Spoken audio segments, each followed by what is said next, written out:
नमस्कार, स्वागत है आप सबका हमारे चैनल आयुर्वेद आरोग्यम में। मैं doctor RC. Maurya, Ayurveda medical अफसर, प्रयागराज, उत्तर प्रदेश से। आज हम बात करेंगे ऑस्टियोआर्थराइटिस, संधिवात या गठिया की। शरीर में होने वाली अर्थराइटिस या गठिया में सबसे ज़्यादा होने वाली अर्थराइटिस यही है, जिससे पूरे विश्व में करोड़ों लोग प्रभावित होते हैं। एक अवस्था के बाद हम सभी इससे प्रभावित जरूर होते हैं। यह एक डीजनरेटिव टाइप ऑफ अर्थराइटिस है, अर्थात जैसे जैसे हमारी अवस्था या उम्र बढ़ती जाती है, हमारी हड्डियों एवं जोड़ों का क्षरण शुरू होने लगता है। इसकी सामान्य संरचना में परिवर्तन आने लगता है। जैसे हड्डियों को बांधे रखने वाली मांसपेशियां एवं लिगामेंट कमजोर होने लगती हैं। हड्डियां आपस में रगड़ने ना पाएं, इसके लिए किनारे पर आर्टिकुलर कार्टिलेज होता है, यह भी घिसने लगता है। इनके चारों तरफ एक द्रव या लिक्विड होता है जिसे साइनोवियल फ्लूइड कहते हैं। यह जोड़ों की चिकनाई को बनाए रखता है। यह भी इस बीमारी में सूखने लगता है।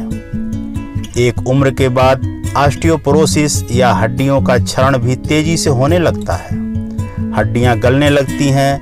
यह भी अर्थराइटिस का मुख्य कारण होती है। यह एक सामान्य या नेचुरल प्रोसेस है। एक दूसरी अवस्था भी होती है जो चोट लगने की वजह से या किसी बीमारी की वजह से या अन्य गड़बड़ियों की वजह से उत्पन्न होती है। आइए इन दोनों अवस्थाओं को समझने के साथ साथ इसके बचाव, इसकी आयुर्वेदिक चिकित्सा के बारे में विस्तृत चर्चा करते हैं। अब हम बात करेंगे टाइप्स ऑफ ऑस्टियोआर्थराइटिस की। ऑस्टियोआर्थराइटिस दो तरीके का होता है, एक प्राइमरी ऑस्टियोआर्थराइटिस, दूसरा सेकेंडरी ऑस्टियोआर्थराइटिस। प्राइमरी ऑस्टियोआर्थराइटिस का मुख्य कारण है वृद्धावस्था या एजिंग।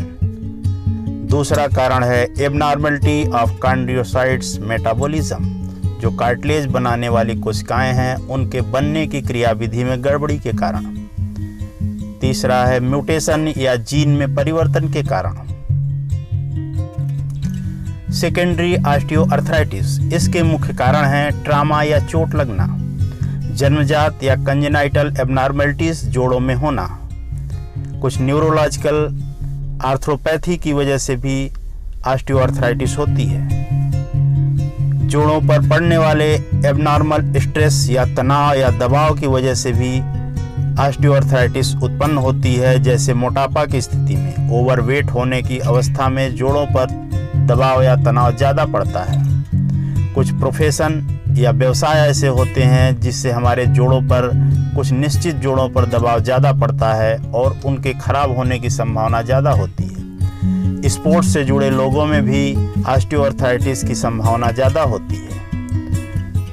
प्रीवियस इन्फ्लेमेशन, अगर किसी वजह से हमारे जोड़ों में इन्फ्लेमेशन हुआ हो या उसमें मवाद आया हो या पस हुआ हो या ऐसी कोई बीमारी हुई हो जैसे रिमेटॉइड अर्थराइटिस, ऐसी अवस्था में वो जोड़ों में ऑस्टियोआर्थराइटिस होने की संभावना या गठिया उत्पन्न होने की संभावना ज़्यादा रहती है। सिम्टम्स या लक्षण, पेन या दर्द का होना, स्टिफनेस या जकड़ाहट का होना, टेंडरनेस अर्थात दबाने पर या छूने पर दर्द का उत्पन्न होना, ग्रेटिंग सेंसेशन या कर्कश आवाज होना, बोन स्प्रू या गांठ जैसा महसूस होना या स्वेलिंग होना, सूजन होना। ये लक्षण या इसमें से कुछ लक्षण सामान्यतया ऑस्टियोआर्थराइटिस के केस में देखने को मिलते हैं। रिस्क फैक्टर, वो कौन कौन से रिस्क फैक्टर हैं जिनके कारण ऑस्टियोआर्थराइटिस होने की संभावना ज़्यादा होती है। ऑस्टियोआर्थराइटिस वृद्धावस्था में या मोटे लोगों में ज़्यादा होती है। जॉइंट्स में इंजरी हो, चोट लग जाए या उसमें तनाव बने रहे, ऐसी अवस्था में भी गठिया की संभावना ज़्यादा होती है। कुछ कंजेनाइटल एबनॉर्मलिटीज़ की वजह से भी और कुछ मेटाबॉलिक डिसऑर्डर्स जैसे डायबिटीज़ की वजह से भी गठिया होने या ऑस्टियोआर्थराइटिस होने की संभावना ज़्यादा रहती है। इसलिए ऐसी अवस्था में ज़्यादा सावधानियां बरतने की ज़रूरत होती है। ऑस्टियोआर्थराइटिस के कॉम्प्लिकेशन, क्रोनिक पेन या डिसेबिलिटी, भयंकर दर्द का बने रहना और कार्यों में असमर्थता होना, डिप्रेशन या अवसाद होना और स्लीप डिस्टर्बेंस यानी अनिद्रा की स्थिति का होना सामान्यतया ऑस्टियोआर्थराइटिस के केस में देखने को मिलता है। प्रिवेंशन या बचाव, चिकित्सक के निर्देशानुसार बताई गई एक्सरसाइज को करना चाहिए, वेट रिडक्शन का प्रयास करना चाहिए और चिकित्सक के निर्देशानुसार बताए गए आहार और विहार का सेवन करना चाहिए। कुछ मूवमेंट थेरेपी जैसे योगा करना चाहिए, प्रतिदिन स्ट्रेचिंग एक्सरसाइज करनी चाहिए, ब्रीदिंग एक्सरसाइज करना चाहिए, इससे भी काफ़ी लाभ होता है। हीट एंड कोल्ड थेरेपी भी हमारे ऑस्टियोआर्थराइटिस की समस्याओं में काफ़ी फायदेमंद होते हैं। इसमें आए हुए सूजन को कम करते हैं, दर्द को कम करते हैं और स्टिफनेस या जकड़ाहट को भी कम करने में काफ़ी सहायक होते हैं। आयुर्वेदिक ट्रीटमेंट या आयुर्वेदिक चिकित्सा। अब हम बात करते हैं ऑस्टियोआर्थराइटिस के आयुर्वेदिक चिकित्सा की। अश्वगंधा चूर्ण, चंद्रसूर चूर्ण और अलसी चूर्ण की बराबर मात्रा को मिलाकर एक मिश्रण तैयार कर लें, जिसका 1 चम्मच सुबह और शाम गुनगुने जल से सेवन करना काफ़ी लाभकारी होता है और हमारे जोड़ों में चिकनाई पुनः वापस आने लगती है।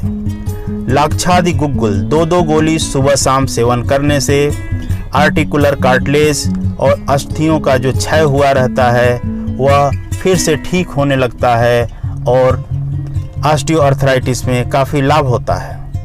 महारासनादि काढ़ा 50 ml सुबह शाम बराबर पानी में मिलाकर सेवन करना लाभकारी होता है। इस प्रकार ये औषधियाँ हमारे जोड़ों की काफ़ी समस्याओं का निदान करने में सहायक होती हैं, दर्द एवं सूजन को कम करती हैं तथा जोड़ों की चिकनाई को पुनः वापस लाने में सहायक होती हैं। पंचकर्म चिकित्सा। पंचकर्म चिकित्सा भी वात व्याधि की सर्वश्रेष्ठ चिकित्सा कही जाती है, जिसमें स्नेहन कर्म अर्थात ओलिएशन मेथड, दूसरा है स्वेदन कर्म फोमेंटेशन मेथड, तीसरा है वस्ति कर्म या मेडिकेटेड एनिमा। इनके कॉम्बिनेशन से वात का समन होता है और जोड़ों से संबंधित समस्याओं का निराकरण होता है। अगर इन प्रक्रियाओं का सेवन कराया जाए या इनसे चिकित्सा कराई जाए तो निश्चित रूप से और अधिक लाभ होने की संभावना रहती है। धन्यवाद। Please like, subscribe and share.